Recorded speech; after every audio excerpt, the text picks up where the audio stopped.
जी, तमाम मीडिया के दोस्तों का इस केस से जुड़े रहने का, काज़मी साहब के साथ जुड़े रहने का बहुत बहुत शुक्रिया। जैसे कि आप जानते हैं कि आज मौजूद सुप्रीम कोर्ट के सामने हमारी civil petition leave to appeal थी। हमने दो बातों के ऊपर इंसार किया हुआ था कि पहला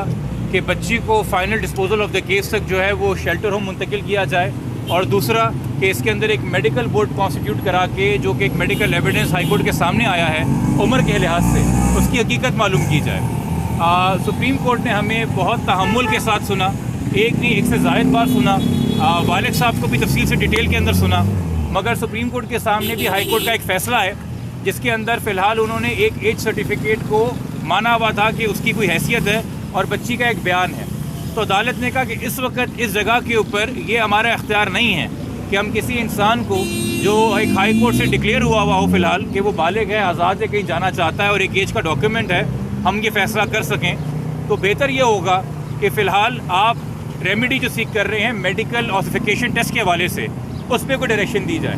तो हमने उसी लिहाज से अपनी जो आज civil petition leave to appeal है उसको नोट प्रेस किया है। नोट प्रेस से मुराद है कि हमने सुप्रीम कोर्ट से वापस ली है कि जी फ़िलहाल हम इसको आपके सामने दरख्वास्त को नहीं कह रहे कि इस पर कोई हतमी फ़ैसला करें, हम दोबारा आपके सामने पेश होंगे। और फ़िलहाल जब हमने नोट प्रेस की है तो इस कंडीशन के साथ सुप्रीम कोर्ट ने इसकी इजाज़त दी है, और सुप्रीम कोर्ट ने हमें ये क्या कहते हैं फैसिलिटेशन दी है कि उन्होंने कहा है कि हम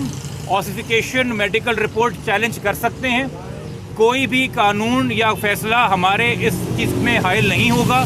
ना सिर्फ ये कि हम अब मेडिकल बोर्ड बनाने की दरख्वास्त दे के जो एज सर्टिफिकेट आई है उसको चैलेंज कर सकते हैं, बल्कि उन्होंने ये भी कहा कि जहाँ तक बाकी कोर्टों की बात है, जैसे आपको पता है ट्रायल कोर्ट में सी क्लास में चलान आया है कि जी बच्ची तो बड़ी उम्र की है, हाई कोर्ट में ये बात हुई है, या फैमिली कोर्ट में हम जाते हैं कि जी फैमिली कोर्ट हमें बच्ची की कस्टडी देगी, शादी नाजायज़ है, तो वहाँ पे भी वो कह सकते हैं कि जी बच्ची की उम्र है। तो सुप्रीम कोर्ट ने ये भी फैसला किया है कि हाई कोर्ट की जो ऑब्जर्वेशन है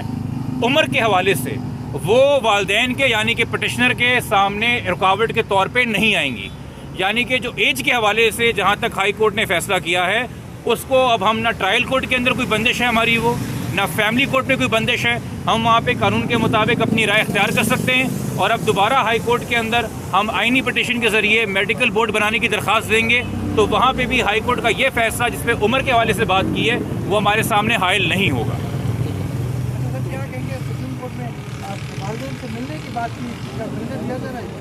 देखिए, सुप्रीम कोर्ट जो है किसी भी इंसान को जो एक तरीके से बालिग किसी कोर्ट से डिक्लेयर हुआ हो उसकी फ्रीडम ऑफ मूवमेंट को इनक्रोच नहीं कर सकती। ठीक है, ये एक सुप्रीम कोर्ट का इस पर मौक़िफ़ है, इस पर हमारी कुछ अदालतों की नज़ीरें भी हैं। हमारा इख्तिसार ये था कि जी बच्ची माइनर है, तो उस पर सुप्रीम कोर्ट ने बिल्कुल सही एक बात तय की कि जी पहले ये कंफर्म तो फिर कर लिया जाए कि बच्ची माइनर है, उसके लिए मेडिकल बोर्ड सबसे ज़्यादा ज़रूरी है। तो वो दरख्वास्त उन्होंने हमारी अलाउ की है कि आप जाइए और आप मेडिकल बोर्ड चैलेंज कीजिए और हाई कोर्ट का फैसला इसमें आपके आगे रुकावट नहीं होगा। तो यानी कि अगर हम मेडिकल बोर्ड के लिए जाते हैं और अगले 60 से 8-10 दिन में आपके सामने एक मेडिकल रिपोर्ट बोर्ड की रिपोर्ट आती है कि जी बच्ची वाकई में कम उम्र है और वो उम्र नहीं जो पहले एक सर्टिफिकेट में आई थी, तो हमारे लिए इसी सुप्रीम कोर्ट के दरवाजे दोबारा खुले हैं कि हम उस नए शवायद के साथ सुप्रीम कोर्ट के सामने आए कि सर अब तो केस बिल्कुल साबित हो गया हतमी तौर के ऊपर कि हाई कोर्ट के सामने भी जो सबूत थे वो सच नहीं थे। तो एक तरीके से सुप्रीम कोर्ट ने वो रास्ता हमारे लिए दोबारा खुला आने के लिए। जहाँ तक मुलाकात की बात है तो देखिए जी, वालिद की तो यही ख्वाहिश है कि बच्ची कम से न वापस घर में आ जाए। 2 घंटे 3 घंटे 12 घंटे हमारा ये मौक़िफ़ था, अदालत के सामने भी मौक़िफ़ था कि जो बच्ची 2 महीने से मग़विया है उसका जहनी तवाज़ुन कैसा है, वो किस खौफ में मुब्तला है, हम कैसे 12 घंटे की मुलाकात करके तसल्ली दे दें और कोर्ट को बोलें जी हाँ मुतमईन है। तो हमने अपना केस कंटेस्ट किया है और फिर अदालत ने बेहतर समझा कि बेहतर यही इस वक्त है कि आप ऑथेंटिकेशन मेडिकल टेस्ट का रिलीफ लीजिए, और जो आपको बाकी अदालतों के अंदर कोई मसला है हाई कोर्ट के फैसले से, तो उसमें जहाँ तक उम्र की ऑब्जर्वेशन है, ये नहीं कि बच्ची अभी आज़ाद है जहाँ वो गई है, बट जो उम्र के हवाले से उन्होंने जो भी ऑब्जर्वेशन दी है वो आपके सामने हायल नहीं आएगी। और फैमिली कोर्ट से आप बच्ची की कस्टडी हासिल करना चाहें तो इन अकॉर्डिंग विद लॉ आप वो दरख्वास्त दे सकते हैं। देखिए, इस वक्त मैंने आपसे वही बात की ना कि इस वक्त करंटली बच्ची का जो स्टेटस है वो ये है कि वो बच्ची नहीं है।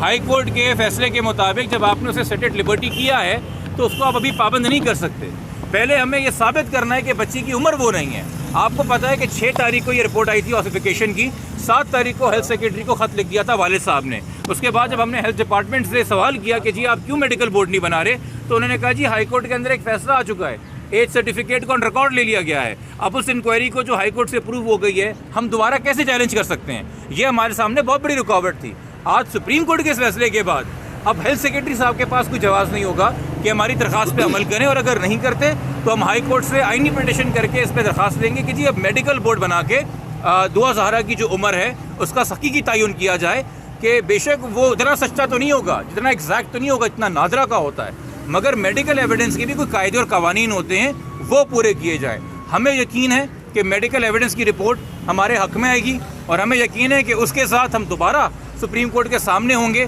जब ये साबित हो जाएगा कि वो एज सर्टिफिकेट जो है वो एक गैर मामूली अंदाज में कबूल किया गया है और उसकी हैसियत जो है कानूनी तौर पे वो सही नहीं थी, और उसके अंदर जो अंदाज़ा लगाया गया था उम्र का वो भी गलत था। मेरे आपसे 2 सवाल हैं कि हमने पूरी समाअत देखी, आप लोग ने बहुत अच्छा बोला, बहुत अच्छी कोशिश की, लेकिन हमें कहीं लगा कि निकाहनामा जो कि जाली साबित हो चुका है, आप लोगों ने उस पर भी बात नहीं की, क्योंकि दोनों दुल्हा की जगह पे एक सवाल और है, एक सामने ये बात कर दूं, ये एक बहुत गलत तासुर है। मैं भी हैरान हूँ जब ये केस मुझे दिया गया था। किसी अदालत के अंदर भी निकाहनामा जाली साबित नहीं हुआ है, किसी भी अदालत में, ना मैजिस्ट्रेट की अदालत में। तमाम प्रोसीडिंग्स पढ़ के देख लीजिए। एक चीज़ ध्यान में रखिएगा, इस बच्ची ने CRPC 200 के तहत एक दरख्वास्त दी थी लाहौर में 18 तारीख को, और एक झूठ कहा था, जो झूठ उसे बुलवाया गया कि जी 17 तारीख को मेरे वालिद और मेरा कज़न लाहौर में हमारे घर पे आए हैं, जहाँ मैं अपने मुबैना शौहर के साथ रह रही हूँ, और हम पे तशद्दुद किया है, और फिर वहाँ से मौत की धमकी दे के चले गए हैं। उसके ख़िलाफ़ उसने एक प्राइवेट कंप्लेन की थी। उस प्राइवेट कंप्लेन में उसने अपना एक बयान लिखवाया था कि जी मैंने मर्जी की शादी की है, ये मेरी उम्र है, वालिदैन आए हैं, उन्होंने हमला किया और चले गए हैं। 1 महीने बाद जब उस केस की दोबारा पेशी हुई तो मुखबिया दुआ पेश नहीं हुई, तो नॉन प्रोसिक्यूशन के अंदर वो केस डिसमिस हुआ है कि जी दरख्वास्त गुजार केस चलाना नहीं चाह रहा। उसमें कहीं उन्होंने ये व्यू नहीं दिया कि निकाहनामा जाली है। देखिए, निकाहनामा वैलिड है या इनवैलिड है, इसका सिर्फ एक तरीका कानून के अंदर है, सूट फॉर जैक्टिटेशन, जो कि फैमिली कोर्ट सिविल कोर्ट करता है, और कोई अदालत मिजाज नहीं इस बात की। फ़िलहाल ये हमारे सामने है कि एक निकाहनामा है जिसके ऊपर उसकी उम्र जो है वो गलत लिखी है, मगर जब हम जज साहब के सामने दोबारा पेश हुए हैं तो मोहतरम जज साहिबान ने पूरा डॉक्यूमेंट दस्तावेज़ात देखे हुए थे, और उनके इल्म में ये भी था कि डेट ऑफ बर्थ नादरा के रिकॉर्ड में 208 है, 2008 है, और ये भी था कि ये डॉक्यूमेंट 2015 को इजरा हुए हैं। ये खुद अदालत ने हमारे सामने जो प्रोसीडिंग्स हुई हैं, ये खुद उनके सामने बात थी। इसी वजह से कोई वजह है कि अदालत ने हमारी दरख्वास्त दी है कि इवन हमने पिटिशन वापस ले ली है, मगर उन्होंने कहा कि जी हाँ मेडिकल बोर्ड के साथ आप प्रोसीड करें और आप दरख्वास्त देके चैलेंज कर सकते हैं। अच्छा, इस्लामी रूह से जो तमाम फ़िक़ा जो है वो बड़े बड़े मुफ्तियान के भी फतवे आ गए कि ये निकाह माना ही नहीं जा सकता, जायज़ हो नहीं सकता, कि वली की इजाज़त नहीं है। देखिए, इस वक्त एक जहन में चीज़ नोट कीजिए, आप हाई कोर्ट का फैसला पढ़िए। हाई कोर्ट ने दुआ ज़हरा को, जो इस केस का मुल्ज़िम है, उसकी कस्टडी में नहीं दिया है। हमारा ये एक आर्गुमेंट है कि नतीजा यही निकला है,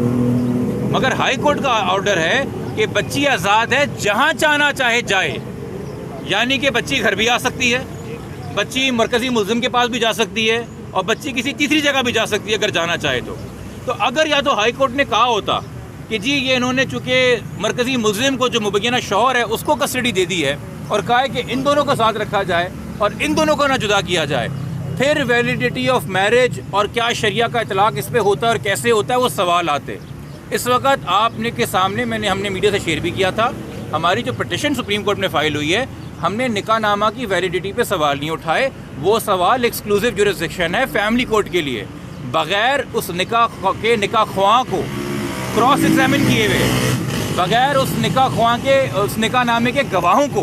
क्रॉस एग्जामिन किए हुए, बग़ैर मुबैना दुल्हन और दुल्हा को क्रॉस एग्जामिन किए हुए कोई भी अदालत ये तय नहीं कर सकती कि निकाहनामा जाली है। तो इसलिए ये दायरा कार है नहीं सुप्रीम कोर्ट का। मैं अगेन आपके तवज्जुह से आम आवाम को ये नॉलेज देना चाहूँगा कि हमें लगता है कि जी मैटर सुप्रीम कोर्ट में है तो एक दिन में सब ख़त्म हो जाएगा, चूँकि फिल्मों में, ड्रामों में ऐसा ही होता है। अदालतों का दायरा कार होता है, कस्टडी के मामला, निकाहनामे की वैलिडिटी फैमिली कोर्ट देखता है, सिविल कोर्ट देखता है। कमसिन बच्चा कहाँ जाएगा ये गार्डियन कोर्ट देखता है। आपका मेडिकल बोर्ड होगा कि नहीं होगा ये आप आइनी पिटिशन में जाएंगे। मुल्ज़िम को सज़ा क्या होगी ये आप ट्रायल कोर्ट में जाएंगे,